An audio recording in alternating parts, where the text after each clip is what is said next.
Before we begin on this Switch Watch, let's talk about a mobile game from Nintendo called Animal Crossing Pocket Camp. Recently, it has been announced that Pocket Camp will be shutting down on November 28th. While it does sound disappointing for those who put their time and energy into this free-to-play title, Nintendo has also announced an offline, single-player version for those who want to continue after the title has been sunsetted. Yes, it will cost money for the new offline edition of Pocket Camp, but at least you'll be able to transfer your save from the free-to-play edition when it comes out. This is what I'm talking about with my last Switch Watch, the idea of preserving a live service when it comes to an end, to where the player can enjoy the game once the service is over. It's like how Capcom made Mega Man X-Dive playable after that service concluded, only Nintendo decided to one-up Capcom on this route. This is the one time I can give kudos to Nintendo for giving gamers a means to play this game after the servers shut down for good. But I still hope to see other titles from Nintendo get the offline treatment, especially Dragalia Lost, which went offline back in 2022. Game preservation is still a major topic regardless what kind of game it is, and only time will tell if the rest of Nintendo's mobile offerings will get the offline treatment. And this won't be the last you'll hear me say for this video.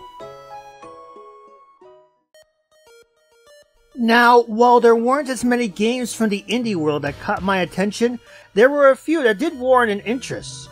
The first game that caught my attention was Neva, a game made by the same team responsible for Gris. Follow the tale of a young woman named Alba, bound to a young wolf cub named Neva, journey through a once beautiful world that collapsed into decay. Watch as the little wolf cub become a full-grown protector. This game will release on October 15th. The second game that caught my attention is Moth Qubit, a corporate RPG where you play as an employee who was recently given a promotion.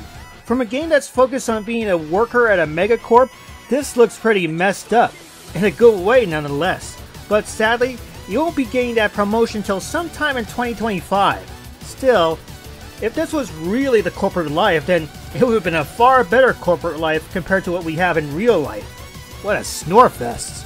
The third game that caught my attention is a roguelike game called Morsels. Due out next February, you play as a little mouse transforming into small monsters to fight off against ravenous cats who would want nothing more than to gobble you all up. This one looks to be far more colorful than other games like The Binding of Isaac, but it still looks to be as disturbing as Isaac's own adventure. What will they think of next? The fourth game that caught my attention was Shovel Knight Shovel Hope DX, a definitive version of the Shovel Knight video game with a total of 20 playable characters, new features, new challenges, and a custom knight feature that no longer requires an amiibo. But while we finally get what may be the final version of Shovel Knight, it won't be out until 2025, the year that is considered the Nintendo Switch's final year before the Switch 2 comes out. I hope you also get new costumes for the custom knight. The fifth game that caught my attention is this little nod to The Legend of Zelda Breath of the Wild called Europa. Due out October 11th, you explore a breathtaking world utilizing the power of your Zephyr jetpack as an android named Z. Discover the secrets of the last human on this planet. On a side note, if you want to try this game out, a demo is available on the Nintendo Switch eShop, so be sure to give it a shot. I'll try to do so as well. The sixth game that caught my attention is another roguelike game called Cuisinier. Due out on January 28th of next year, arm yourself with your trusty spatula and dive into various dungeons for ingredients. Then bring them back to your restaurant and serve up a local cuisine for your customers. I'll have to say, the idea for this game is rather bizarre, though the last game that caught my attention on this list will make this concept idea pale in comparison. Why do you ask? Well, rounding up the 7 games that caught my attention is one that I'm glad is finally coming to Nintendo Switch, Pizza Tower. Inspired by Wario Land 4 on the Game Boy Advance, you play as Peppino Spaghetti as he travels up the infamous Pizza Tower to gather the legendary ingredients to save his pizza restaurant. And best of all, you can play this game right now. But if you're looking for the physical copy of this game, Fangamer.com will be providing these physical copies of this game, which will release in 2025.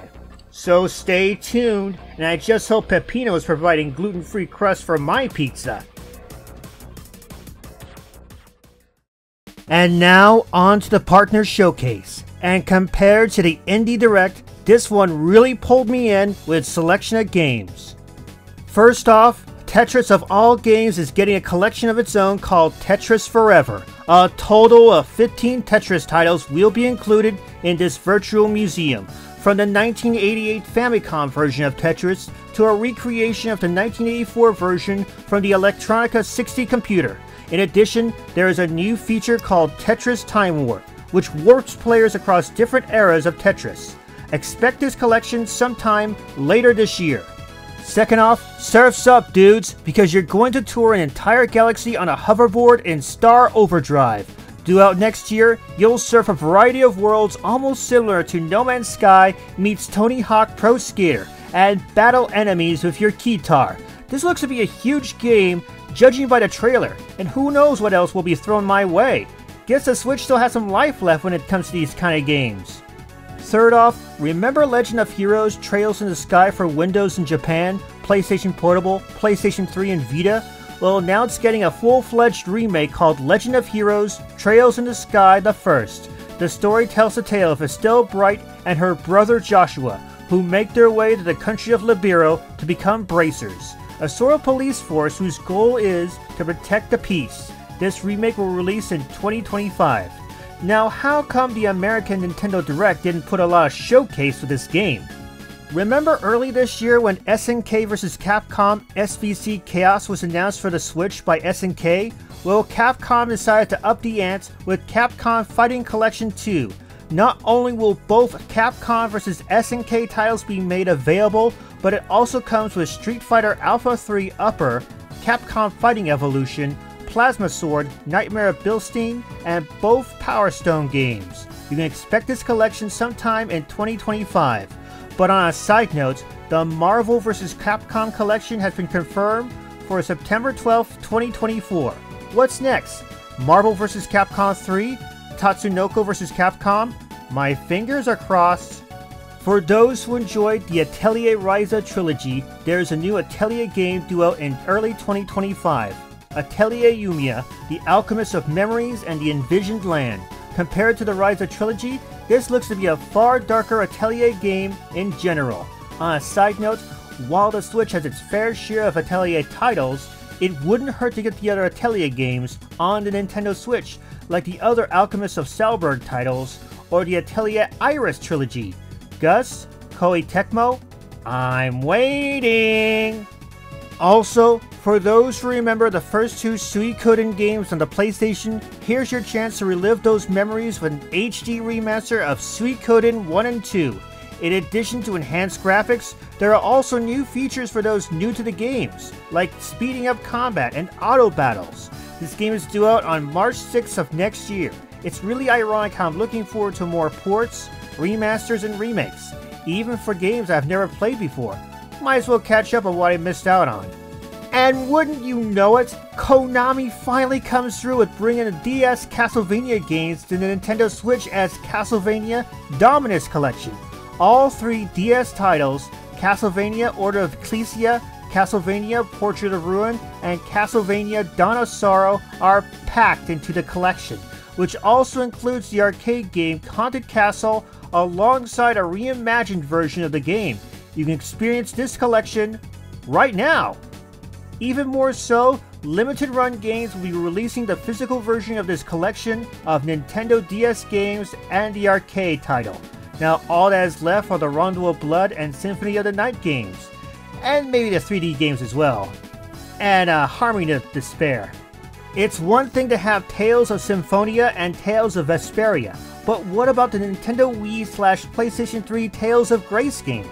Well, on January 17th, this former Wii/PS3 exclusive will be gracing the Nintendo Switch and other systems. The tale focuses on Aspelant, a troubled kid who struggled with his own childhood past and must learn the true meaning of responsibility.